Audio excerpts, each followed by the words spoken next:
Black line is like average. Actually, there's little there are actual keys. Like, right. There are some things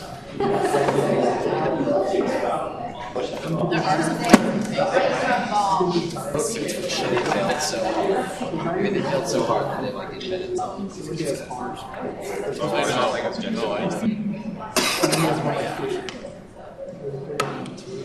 I love it, but I am not. I just can't.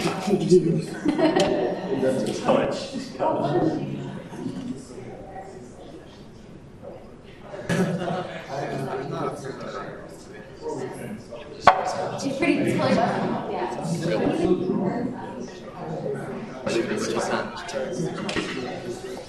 I watched it like last night.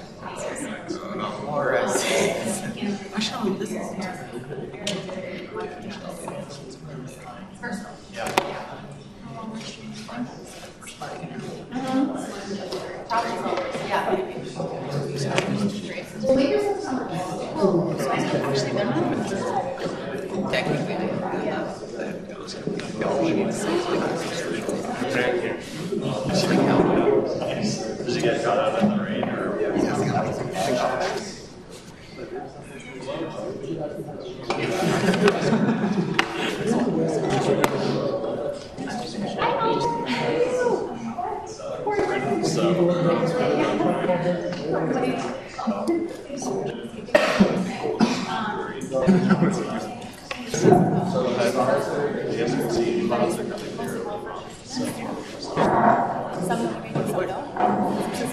They're 4 years or in their 4 years and for 10 years.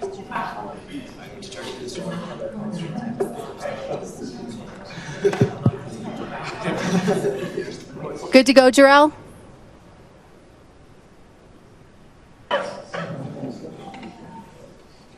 Okay. Good evening, everyone. Thanks for coming to our panel, a professional panel tonight. Again, my name is Sarah, and it's really nice to see all of you. I'm recognizing some faces from our first panel, so thanks for those of you who've come again. Real quick, I want to just get a sense. How many of you have started studying for your math exams next week? Awesome. What are some of the strategies you guys are using? What are you doing to study? Yeah. Say it again. Oh, practice exams. Great. That's a really, really good strategy. If you haven't found those practice exams yet, ask someone in your class or the professor where they are, because it's a really, really powerful strategy. Anything else people are doing? Yeah. Great. So doing homework assignments again, making sure you really understand them. Any other strategies? Yeah. Awesome. Review sheet. Anyone gone to office hours? Yeah, that's really good. Go to office hours. Anyone gone to tutoring in the Bold Center? Good for you guys. If you haven't, those of you wondering what we're talking about, there's free tutoring in the Bold Center. Drop in anytime. Another really good strategy. So a reminder, your math exams are next week if you're in applied math, and we will have no class for this course because we want you to focus on your exams. So no content, nothing to do, but just study and focus on your exams. You'll do great. We will have office hours for this class, so if anyone has questions, feel free to come and see us. Any questions about that? Reminder that this class is actually compressed, so if it feels like you're doing more than 1 credit worth of work, you should be. You should be doing about 2 credits worth of work each of the weeks we have class, because we're going to be done before Thanksgiving, and we're going to skip all those midterm weeks. You guys are doing a great job so far. So at some point in the next few weeks, you're going to take some exams, you're going to get your grades back, and you might say to yourself, why am I in engineering again? Because it's hard sometimes. And we have 4 professionals here tonight who are going to tell you why. They're going to remind you why, because once you graduate, you are going to have all kinds of cool opportunities.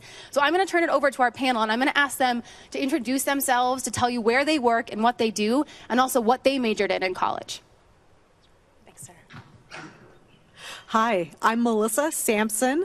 I majored in chemistry, actually at the College of William & Mary for my undergrad. I then got a little bit smarter, came here to CU-Boulder, did both my master's and doctorate in aerospace engineering. I currently work for United Launch Alliance. We build, design, and launch rockets into space and make sure that satellites get into space safely. I'm currently in our R&D group, so we are designing our next generation for the future of our launch vehicles and making sure that I get to do all the cool stuff. All right, I'm not a rocket scientist. My name is Alda Leitzis. I graduated here from CU-Boulder a long time ago in civil and architectural engineering. And I currently work at a locally headquartered company called Zayo, the Zayo Group. We provide bandwidth to large bandwidth users. So for those of you who use Facebook or Netflix or Amazon, we provide all of the fiber optic cable in the ground that allows them to send huge packets of data across the country. And I'm currently deploying a national project for Google Fiber. It's a new, not a new division of theirs, but a separate division of theirs from when you think of Google Ads. And they have a nationwide effort to bring fiber to the home. And so I'm running that right now for Zayo. Hi, everybody. I'm Josh Ashton. I went to a school up in Fort Collins some of you might know of. Boo. Hey, you beat us on the field. It's fair and square, so. But love CU-Boulder. Wife grew up in Boulder, so now I'm very much a CU fan. I work at SendGrid. SendGrid is I got a degree in psychology, which is kind of like engineering, but it's not. We like to read your minds, and you guys are all smart. So I work at SendGrid. SendGrid is a local software company here, started in Boulder. One of the most successful startups that's come and that's been born in Boulder. We're at like 350 employees now. We have an office in Denver and 2 in California. If you've ever gotten, so first of all, question for you: Pandora or Spotify? Spotify. No Pandora? That's so old school, right? All right, one Pandora. So have you ever gotten a Spotify email? Like, hey, here's the latest music you want to listen to or whatever. So SendGrid makes sure that email gets into your inbox and not into your junk folder. So we send like 30 billion emails a month. We send more data through our systems than Twitter sends tweets every single day. Not shooting rockets off, but and not as sexy as that, but very hard problems to solve from an engineering standpoint. So happy I'm here and look forward to your questions. Hello, I'm Sean Abraham. I got my degree in applied math at Queen's University in Kingston, Ontario. And for the last few years, I decided that I wanted to be more with the outdoors, near mountains, so I moved to Boulder. It's been awesome. And for the last couple of years, I've been with Google here in Boulder. We're a growing office. We're looking for new hires out of university, and we're looking for interns in the summer, including first years. So maybe we'll get to talk about internships later. And yeah, looking forward to hearing questions and stuff. What do you do there? Oh, I'm a software engineer. I guess I failed to say that. Yeah, so I code mostly in like Java. I'm on payments right now. I'm switching to Google Drive in a few weeks to work on Android backup. Great. So if any of you recall from the last panel, this is really a chance for you to ask questions. I have plenty, but I'd rather that you ask them.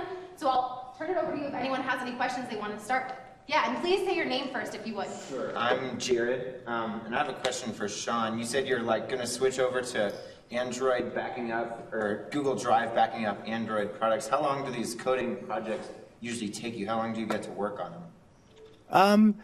They can go for coding projects can go for quite a while. Like a new project, maybe you're working on it for like the better part of a year as you try to sort of take it and launch it eventually. There's like a lot of work to get something out the door, and then once it is, you kind of keep working on it for a while, keep supporting it, and I guess eventually move on to something else. But it can be a long process, and it's fun the whole way through. It's always different. Yeah. I'm Jared too. Great. But Melissa, you said that you do a bunch of really cool stuff for ULA. I know there's some classification behind some things probably that you do, but like, could you go into more detail about cool stuff? Sure, absolutely. So our group is R&D, so research and development. Our official title is advanced programs. So we're on the cutting edge, also known as the bleeding edge of what we're doing. Specifically, our primary project right now is actually working on our next generation launch vehicle. So we have a vehicle, it's called Vulcan. It was actually voted on by a lot of our employees, and it was also open up to the entire U.S. to vote on the name. So we're redesigning the entire booster first stage and the second stage. So it's going to be bigger, it's going to be more powerful, it's going to be better. It'll allow us to retire some of our current rockets. We also come up with some of the really crazy ideas that we could do in the future. So things like living and working in space.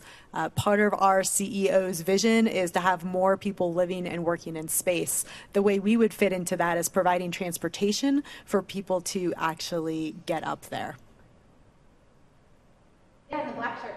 I have a question for Melissa as well. So being that you talk about a lot of that futuristic stuff, I just wondered, do you have any kind of knowledge about the EM drive? I do know what you're talking about. I'm not familiar with the details. There hasn't been like any news piece on it in a month, and I'm kind of worried about it. And what was your name? Matt. Matt, thanks, Matt. Yeah. I'm Raquel, and I also have a question for Melissa. Do you guys also solve the problem of like the debris in space, like making it so that apparently we can't launch in 5 years? Like, do you guys problem solve like how to get the debris like that's right outside down here, or to like clear it up so that it's safe to launch? To some extent, we do. It definitely is a problem for space debris. It's not quite as dire that in 5 years we won't be able to launch. It's not that bad. No. What we do for us when we launch, we make sure that we are not contributing to it. So everything is disposed of either coming back to Earth and burning up in the atmosphere, or pushing it out to a very, very high orbit that actually won't decay back into Earth. So it's far enough out that it's not a usable orbit for most of the satellites. We would certainly launch other companies that might go and clean up the space debris. So we don't actually build satellites. We don't build what we launch. We're kind of like a taxi company. So if you want to get to space, give us a call. We'll get you there safely and on time. Thanks, Raquel. So let me interject with a question, and then I'll get others in a second. We like to think of engineering as a helping profession. Engineers really help people and make lives better. What kind of people do you or do people in your company help? Microphone. I'll start. So we created a new vision or mission statement some time ago that I think speaks to, Sarah, your question, which is really enabling professionals throughout the globe, whether they're in healthcare or education or science or entertainment, fulfill their missions and what they do, because we really enable almost every single person on this earth, if not every company, by providing bandwidth and internet services to companies. So we like to say that we're not in the forefront. A lot of times people haven't heard of our company, but we're the highway. You can't get anywhere without riding on us. For SendGrid, Melissa was talking about being the Uber for space travel, right? So Uber is a customer of ours. They were at one point a few people that had an idea and built an app, and it was basically all online, right? Or mobile. And all of a sudden they blew up overnight, and now I don't know how many people that they have, using Uber on a daily basis, but they need to communicate back to those customers that are taking the rides. So like you need your ride receipt, or you need sort of like the latest Uber coupon or whatever.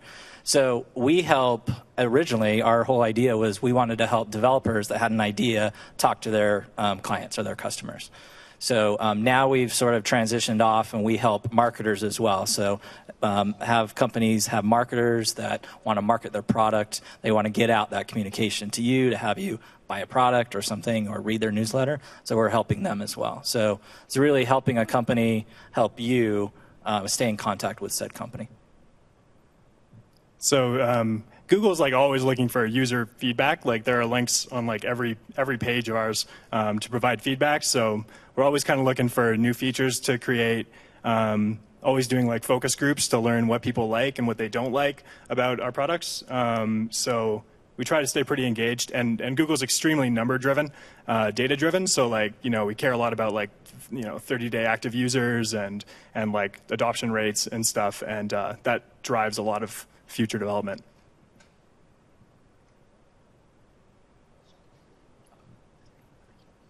Sure. So in terms of what we do to help people, we are very, very precise in what we do. We actually make sure that our customers get to where they need to be in space, on time, safely, in one piece. Why this is important, so a lot of the capabilities that we have is for our warfighters, so communications, intelligence. We do launch for the National Reconnaissance Office, so spy satellites. So if those satellites aren't up over our world, then our warfighters are at risk because they don't have the information they need in the field. Thank you. I think we have a question here. So are any of you guys doing exactly what you were expecting to do when you were in college, or is it something, did you end up somewhere totally different? I just enjoyed the non-engineering question. Just kidding. When I started college, no idea. Didn't really have like a incoming freshman. I was like, where's the party? And where are my friends and that kind of thing. I think after I graduated, by my junior, senior year, I had to figure it out. And did a few internships just to confirm that I was interested in the field of psychology for business, which is kind of what I do now. And so I thought that the help from master's students or labs that I took, professors and internships, really solidified that my junior and senior year. Cool. I had like no idea what I was going to do, even like after I graduated. So I didn't do internships, which was, in hindsight, kind of a mistake because they're like a lot of fun, and a lot of companies will pay like a lot of money for internships. So basically, I graduated and with my bachelor's in engineering, and I was like applying for jobs as actuarial jobs, for like quantitative analysis jobs, and then like it just so happened that the first offer I got was from a software company, so that's where I went, and that's where I've been for like 5 years, and it's been pretty good. So. Yeah, just all sort of worked out. I guess I'm kind of doing what I thought I would do. I started in engineering here at CU-Boulder because my dad was an engineer, my brother was an engineer. I was good at math and science, and they just said it's easier to start in engineering rather than start in arts and science and try to transfer into engineering. And I wasn't convinced that engineering was what I wanted to do. But I really enjoyed freshman year. I thought it was really kind of scary but invigorating. And then sophomore year, I thought was really, really hard. I definitely hit the sophomore slump, getting through all the core credits. I didn't have any of the great things that you guys have today that give you a more tangible exposure to the real world, like the labs and other things and courses like this. But then junior and senior year got to be really fun. And I still wasn't convinced I wanted to be an engineer when I graduated. I kind of ran away. I went overseas and taught English for a year and did a walkabout. And about a year and a half later, I came back and said, okay, now I know I can get a really good job. This is really easy. I've gotten everything out of me. And I started my engineering career then. Excellent. My story is kind of similar. After getting my chemistry degree and graduating with my bachelor's, I thought I was going to go and do scientific research, maybe something in biology. I had an internship. I discovered I really didn't like it. But so I did my 6 months for the internship, and then it was an externship. Completed that, went and worked in politics for a year to figure out what I wanted to do, and then decided that space and aerospace specifically was really what I wanted to do. So I came back, got my engineering graduate degrees, and then ended up working in the field. That was a great question. What was your name? Yeah. This is. Yeah. Okay. This is a question for Sean, actually. I absolutely love Google and Android products and all that kind of stuff. Could you speak more more to the like first year student internships? Oh, great. Yeah, I was hoping somebody would ask. We have what are they called? Intern practicum program, and it's for students who are in first and second year. So this is for all of you, and you just have to apply. It's pretty soon. Actually, most internships for like most big companies, you have to apply within like September and October, basically. So get on it. So it's like a 12-week program. There's a lot more on the website. I literally was just reading about it like before this because I wanted to at least know what it was called. But like you get paired up with another engineering practicum student, I guess, and the two of you are matched with like a software engineer, assuming you're doing the software engineer route, and then you work on some project through the summer for 12 weeks and have something to show for it, and it makes it like once you've done one, then it's much easier to come back the next year or to go to another company if you want. But it's a pretty amazing experience. We had some great engineering practicum people in Boulder this year. Oh, and you can go to Boulder, Google, we got a big office here, even bigger, much bigger ones in California and other places in the US, Boston, New York, Seattle. So if you want to, go somewhere else, Google will like pay to, house you for the summer. It's pretty awesome. I definitely recommend it. And I think the applications are due in October, but don't quote me. What was your name? Mariah. Mariah, so can we spread Mariah's question down the line to how do people apply for internships in all of your companies? So we're going to be at the career fair. I'm thinking everybody here is going to be at the CU career fair here in a couple weeks. Career fair. Everyone. Yes. Okay. Yes. So we'll have the best swag there. No, just kidding. Stop by ours. So that's one way, is just to stop by in career fairs and drop off resume or information about yourself and meet one of our folks. And then second, we've got a jobs or a careers page, cengrid.com/jobs. So you can go there and check out all of our internship postings that are there and apply online. And so that's how you find out about it, I guess.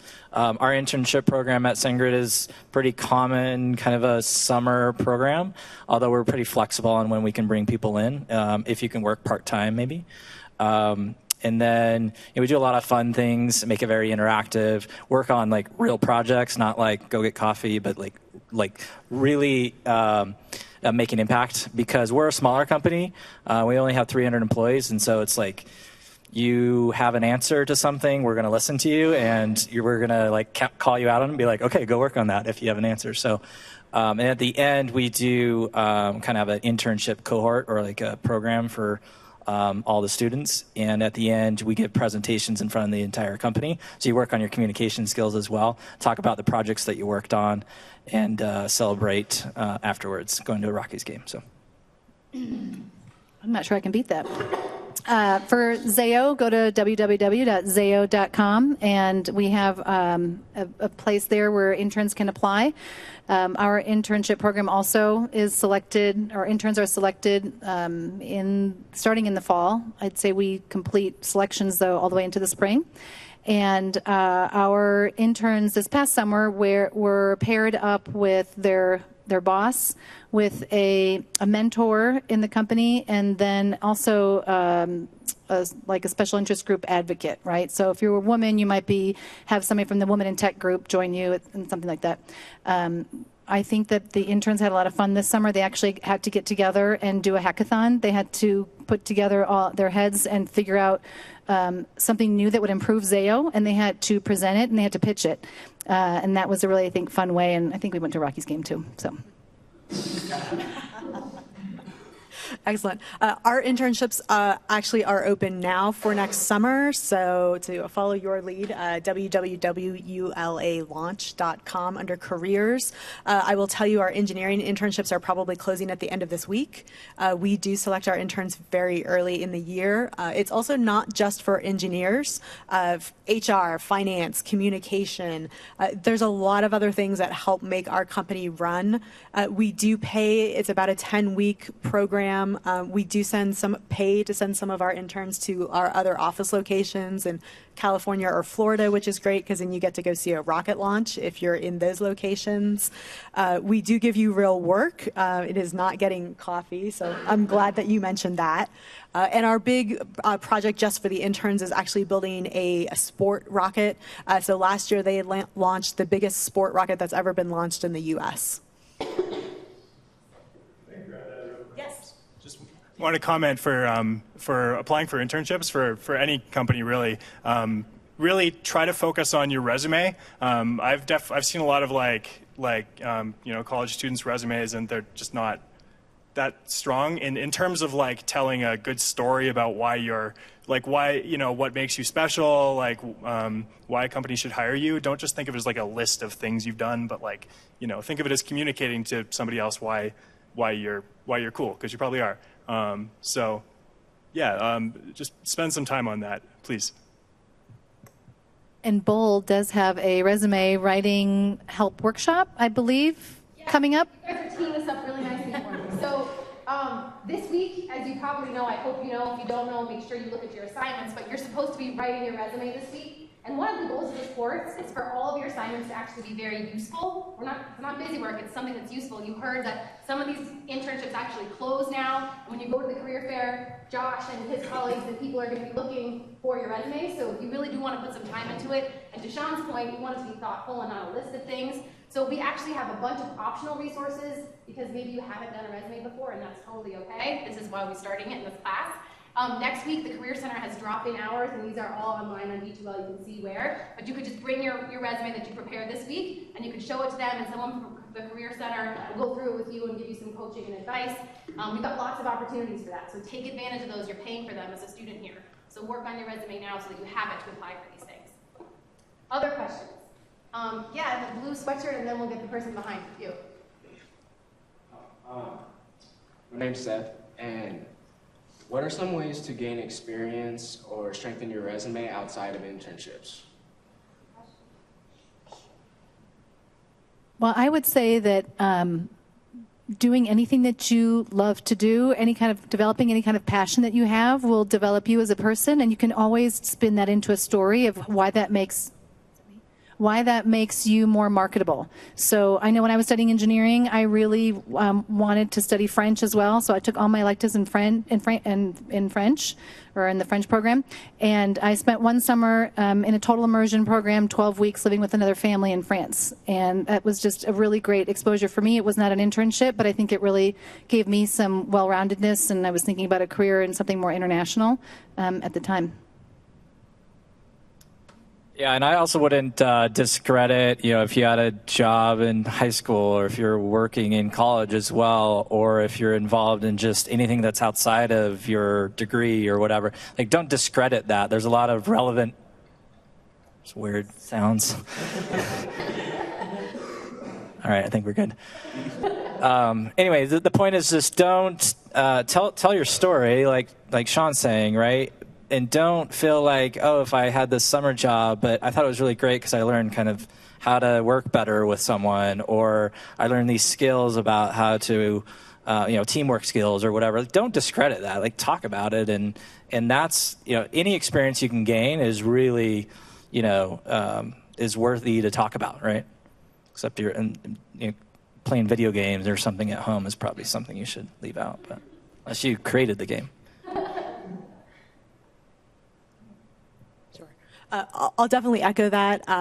Sports, clubs, passions, volunteer, community, or other social activities that are either giving back. Definitely wanted to say jobs, because a lot of us who worked while we were in college don't have as much time to necessarily volunteer. So definitely the jobs make a big difference in terms of what you learn while you're working those jobs. Gentleman behind Seth. Just respond real quick. What else can you put in your resume? Yeah, so assuming most of you are first years, then you probably don't have a lot of stuff that would, that you probably feel that comfortable with putting down there. So just consider that you're competing with other people who also don't have like a ton of internship or other experience. So, anything you can put down is probably going to help. At least from the software angle, that could include like, something you've learned about over a weekend, if you know how to use a Docker or I don't know, some language you've learned or something. I saw a resume at some point for somebody who was like a guild master in World of Warcraft or something, and he mentioned that. It's leadership, right? Anything that could be interesting for the person reading it, that could make them think that you're smart, you're a person that they might want to work with. Thank you. My name is Brady. Once you get your degree in whatever it is, what steps do you take to get that job that you want? Like, how did you get where you are now?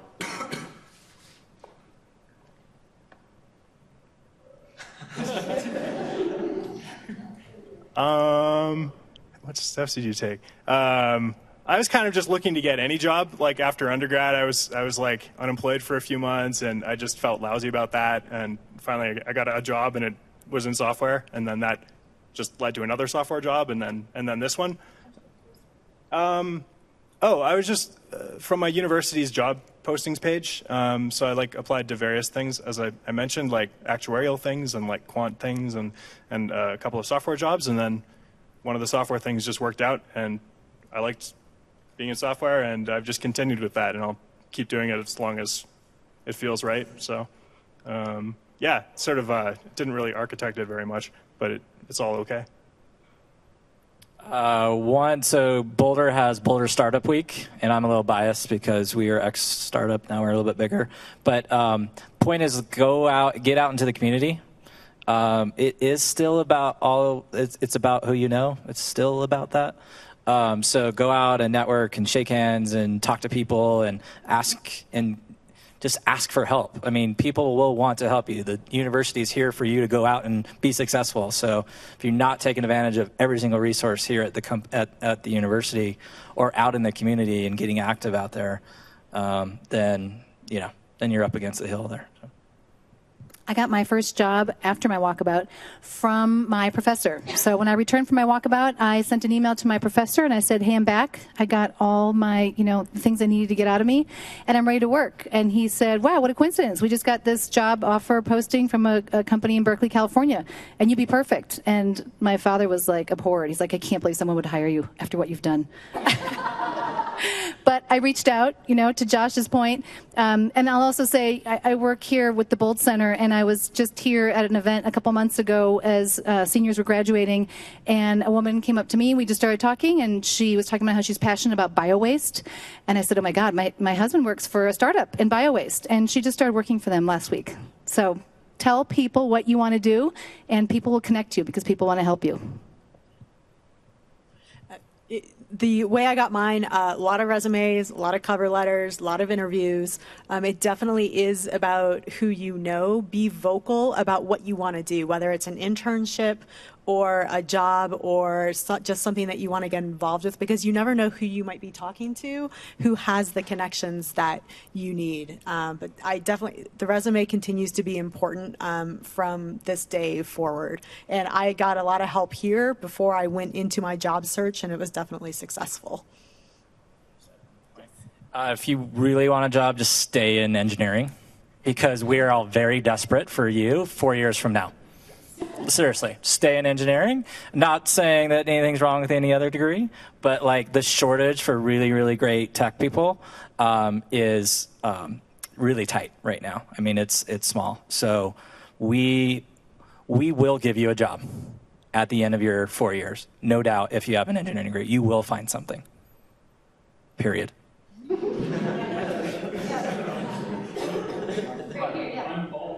For Sean, were there any projects you worked at Google that were canceled unexpectedly? I work for the 2 years I've been there. No, because I'm on payments compliance engineering, so we make sure that Google follows sanctions and anti-money laundering rules and stuff. So we're not going to cancel that.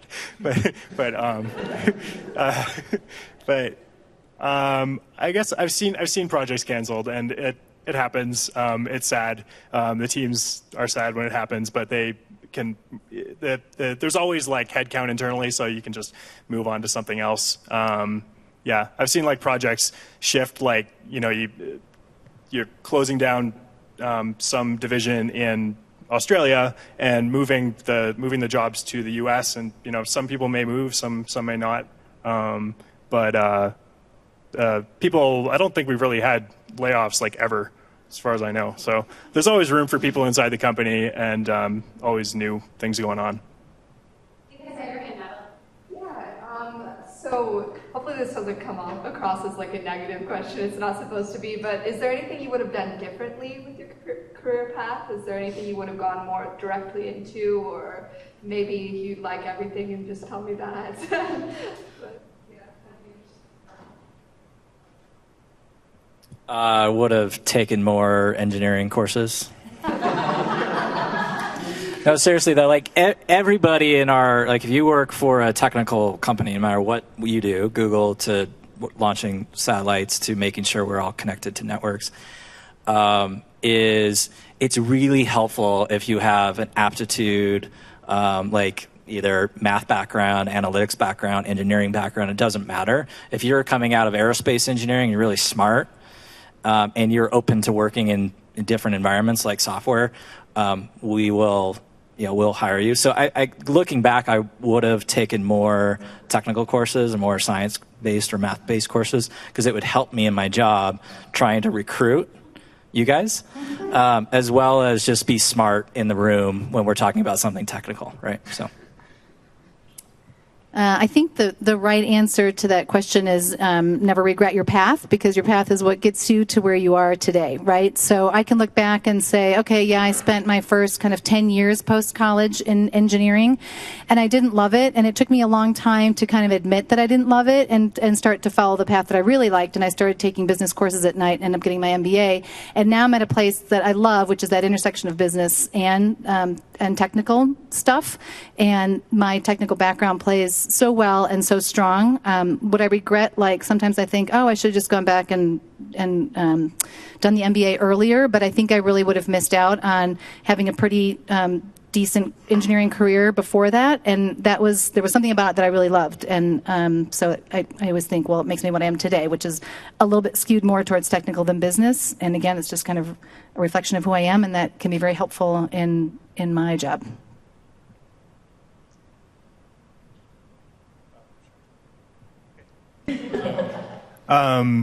So maybe I'm glad that I didn't do a master's or PhD.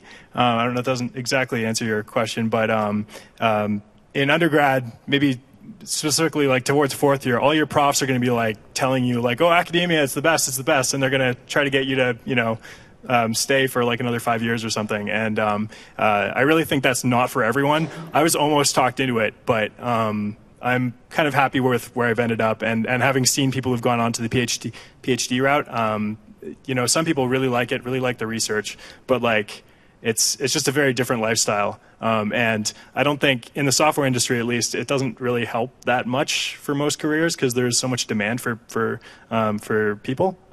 So I'm happy with where I've ended up, I guess. The one thing I would add is to be well-rounded. I will say I'm actually really glad I didn't do engineering as an undergraduate because I wasn't sure, but I stayed in a technical field. I took a lot of math, to your point. I had a math minor. So when I went into engineering, it was a very easy switch for me because I had the analytical background, but the ability to take psychology and history and biology and English, I use those skills every day. We write probably hundreds of emails a day. We're constantly doing presentations. So it doesn't matter how smart I am if I can't communicate my ideas to the people I work with. These are fantastic questions. You guys are doing an awesome job. We probably have time for one more. Jack one, and then we'll take one more. What advice do you have for students as they're starting on their engineering academic paths? Just kidding. Be well-rounded. Yeah. Just stick with it, right? I think what you've heard is that there are so many rewarding careers, and you've only heard 4, out of millions of opportunities. I know for my own self, it was really hard, especially the first 2 years. So have that grit, stick with it. If you get through 4 years and you decide it's not what you want to do, anybody will hire you because of those same critical thinking, analytical skills, and you may enjoy falling back on it. So I would just say I remember being in your shoes. In fact, when I sat down here and Sarah was talking about the math finals, I thought, oh my God, I still once in a while have a nightmare that I have not studied for my math, like Diffie Q's test. And it's like I wake up and it's the morning of. So that was a hard period in my life, but I got through it, and that resiliency is something that has been a theme for me of getting through things and challenges in my various jobs that have also helped me. So it's a time for you to kind of prove to yourself that you can put the hard work in and get through it, and that's a challenge that you'll then use in the rest of your career. Work hard, play hard. Have a great time in college. You're all really smart. That's why you're in this room. And just know that as soon as you graduate, we're going to be coming after you. I guess mine was going to be similar. Do internships, or if you think you're interested, then apply. Don't miss the deadlines, don't work so hard that you're missing out on people interactions, because there's a lot to do at college, and college is pretty awesome. Okay, one more question. Yeah, So do you guys, this is kind of like a more personal question, do you guys see yourself doing this for the rest of your life? Like, it makes you happy? Like, this is something you truly love? Like, is this a job that you would continue on for the rest of your life? All right, I'll start. I have the mic. Yes, I think the answer is yes. So when you realize that you have the power to change every decision every day of your life, you feel very empowered to do what makes you happy. And one of the things that I tell my now teenage boys is the reason to get good grades and to go to college is so that you have choice, right? So the power of choice is what makes you happy in life. And I am in my current job by choice. I spent the past year in something that I wasn't that happy in. I advocated for myself recently. I mentioned what I really wanted to do, and today I found out that I got that opportunity, right? So, if you don't like your job, the great thing is that you can go and change it. You just have to really think hard about what do you like to do, and that's where that passion part comes in that I encourage you to do over the summer, because you start digging into what your passions are, and you can find a job that then enables you to do that, and then you'll shine even more. I would say, I talk to people all the time, and they're like grown adults, and they're trying to figure out who they want to be when they grow up. So, don't put so much pressure on yourself right now, because you'll have these little mini crises as your quarter life crisis and your midlife crisis. So just don't put too much pressure. There's still a lot of people that are like, maybe I want to go do this, and they can because they want to, and they put their mind to it. So. I guess I'm fairly happy with my life as it is now, and I don't know. I don't know if I'll continue doing it for too much longer. We'll see. I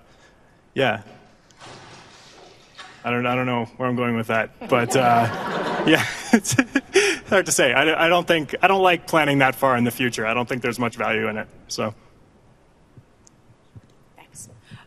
For me, I will say yes, I love aerospace, but I've also had the opportunity to probably work in 8 different departments, all at United Launch Alliance, and each one is different. Right now, I'm loving R&D, the ability to be creative and really out of the box while still combining my technical background. But to the points that were made, you can always change, and even if it's 10 years or 20 years from now, you may change your mind about what you want to do. Having a degree will give you that ability to make a choice. Please join me in thanking our panelists.